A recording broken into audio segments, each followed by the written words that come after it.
김민석 총리 후보에게 야당이 제기한 스폰서 의혹은 국민들이 총리의 결격 사유로 보지 않습니다. 근거가 없는 작은 의혹 제기에 불과하기 때문에 그렇습니다. 반면에 국민들은 김민석 의원의 정치적 지도자로서의 자질을 보게 됩니다. 비상경을 미리 예고하고 경계하면서 사후에 수습하는 과정에서 보여준 그의 리더십 때문에, 그의 태도 때문에 그렇습니다. 이런 능력은 아무나 갖는 게 아닙니다. 정말 오랜 세월 동안 각고의 노력 끝에 체득한 것입니다. 몇 번의 시행착오도 겪으면서 그 속에서 얻어진 교훈을 자기가 받아들이고 이렇게 세월을 지나가면서 체득된 것이 그와 같은 정치적 지도자로서의 자질이라고 생각합니다. 이걸 봐야 합니다. 더구나 우리나라는 지금 위기에 처했기 때문에 이걸 보는 것이 제일 중요하죠. 그런 의미에서 김민석 총리는 적당하다 이렇게 생각합니다. 돌이켜보면 1992년 참 어려운 시기였습니다. 3당 합당으로 유일하게 김대중 총재만 야당으로 남았을 때 총선이 있었습니다. 92년 총선에 김대중 총재는 노심초사하면서 어떻게 이 선거를 이길 것인가 고민하다가 서울 등 수도권에 20대, 30대 젊은 후보를 내야 되겠다. 그래서 바람을 일으켜야 되겠다고 생각했어요.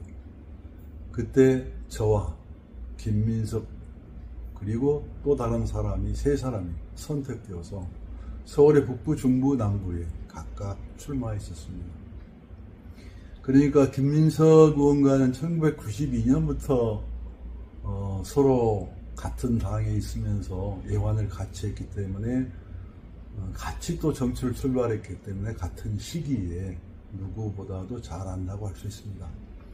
물론 당내에서 선의 경쟁도 했습니다만 그러나 선후배로서의 애들과 애를 늘 잊지 않았죠. 그러다가 2002년에 조금 당혹스러운 일이 일어났습니다. 김민석 의원이 정몽준 후보를 지지하면서 시작된 것입니다. 당시에 저는 노무현 후보의 후보 비서실장 겸 후보 단일화 협상 단장까지 맡고 있었던 터이기 때문에 김민석 의원을 협상장에서 만난 일은 참 난감스러웠습니다. 정말 난감스러웠어요. 이게 뭘까? 이게 뭐지? 이게 나한테 무엇인가 하는 생각을 여러 번 했었죠. 그리고 이내에 깨달았습니다. 김민석 의원이 정몽준 후보 측의 협상단으로 들어가는 것은 우리에게 매우 다행스러운 일이고 좋은 일이다 이렇게 결론을 내리게 되었죠. 정말 어렵고 힘든 협상 과정을 거치면서 그 신념, 김민석 의원에 대한 저의 그 믿음, 이것은 점점 깊어갔죠. 왜냐하면 그는 정말 철저한 민주주의자였기 때문입니다. 그때 협상장에 나오신 분들 보면 정몽준 측의 협상 단장은 자주 바뀌었어요. 뭘 잘못했는지 하여튼 바뀌었는데, 바뀌어서 지금은 이름도 잘 기억이 나지 않습니다. 어떤 협상 단장님은 저를 1대1로 만났더니 한 1시간 동안 안보 강연을 하셨습니다. 저는 잘 들었죠. 그런 강연 10시간이라도 들을 수 있죠. 중요한 건 협상이니까요. 그리고 양측의 모두 그 여론조사 전문가들이 참여했어요. 일종의 여론조사만을 전담할 수 있고 아주 세부적인 내용까지 아는 그런 사람들이 다 두 양 진영 모두에 참여했었죠. 이 사람들은 수치를 따집니다. 1mm까지 제가 알고 유리한 쪽을 찾으려고 하고 주장하고 싸우고 타협이 되지 않습니다. 이때 눈에 띈 것이 김민석 의원이었고 눈에 띄는 발언을 한 것이 김민석 의원이었고 저렇게 간다면 다른 사람은 몰라도 김민석 의원은 정말 후보 단일화에 관한 희망을 줄 것이다 라는 생각을 하게 되었죠. 실제로 그렇게 되었습니다. 그 참 어려운 과정, 지옥에서 천당까지라고 표현을 해도 조금도 어긋나지 않을 정도의 난관, 성공했다 실패하고 합의했다 번복되고, 당에 들어가면 당 나름대로 이런저런 주문을 하게 되고, 이 속에서 엄청난 고통과 좌절을 맛보았을 텐데, 그렇게 시간은 다 지나가고 내일 모레면 이제 협상 시간이 마감됩니다. 선거법상 기간이 마감돼요. 어느 날 오후, 그날 오후였죠. 내일까지는 적어도 타결을 해야 돼 하는 그날 오후에 저는 우리 당과 노무현 후보에게 말씀을 드리고 마지막 제가 시도하겠습니다라고 하고 밖으로 나와서 제가 기억합니다. 오후 시간대에 김민석 의원한테 전화를 합니다. 나오시오. 나옵니다. 그리고 상당한 얘기를 하고 마지막으로 오늘 저녁에 마지막 협상을 해봅시다. 단일화에 성공하면 우리 둘 다 사는 것이고 단일화에 실패하면 우리 둘 다 죽는 것입니다. 이런 생각을 저는 공유했다고 생각합니다. 어쨌든 단일화를 시켜보자. 이렇게 했던 것입니다. 그날 저녁 참 어두워질 때 어느 호텔방에 양쪽의 협상단 소속 사람들이 모였습니다. 거의 다 모였습니다. 저는 A4 용지 2장 정도 될 것입니다. 이 인쇄물을 보여드리고 말합니다. 여러분 이제 시간이 없습니다. 내일이면 이미 늦습니다. 오늘 합의합시다. 여론조사 한 번에 끝냅시다.